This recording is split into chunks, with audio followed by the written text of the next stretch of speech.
our data shows us that it's anywhere but from 4 on the low end to 13 on the high end, meaning touch points that they need to see your ads, have an experience with you in some way, shape, or form before they're going to actually take action. And they're going to actually sign up for service and do a pickup and delivery or drop off. So what our experience has been, and I own a marketing agency, but what our experience has been is most people just don't understand the investment to really go after these. Now, you can be proactive internally too, trying to convert self-serve customers to drop-off customers and giving away free laundry bags. And there's things like that that work really well too. And just word of mouth, that word of mouth will always be the best form of advertising.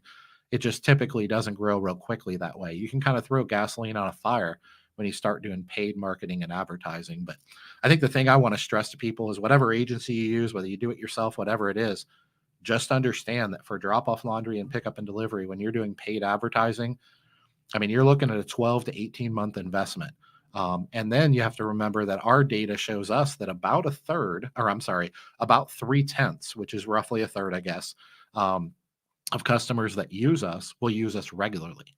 And so that means for every 10 customers we find, whatever your cost of acquisition is, for every 10 customers you find, about half of them will use you once, which means the other half will click on it, sign up for service, but never actually use your service. And we've never been able to put a reason, or we've never been able to quantify why that is. About 2 out of those 5 will use you once or twice. And I always say they're not a lifestyle customer. They just had a washer and dryer break down and needed to drop off, or they just have a comforter because it's the end of the winter or whatever. But they're not going to use you in a lifestyle way. And then about 3 out of those 10, about 25 to 30%, are actually interested in never doing laundry again as long as they live, right? Whether they're dropping off or they're using your pickup and delivery service. So when you put all those things into account, you need to understand your cost of acquisition, if that's 50, 75, $100. And what we see now 8 years later with $1 million, wash and fold business, is about 80% of our revenue comes from 20% of our customers.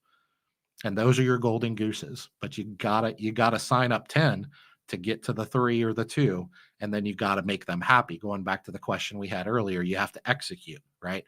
So if your operations aren't up to snuff, you're gonna spin your wheels and you're gonna blame it on marketing.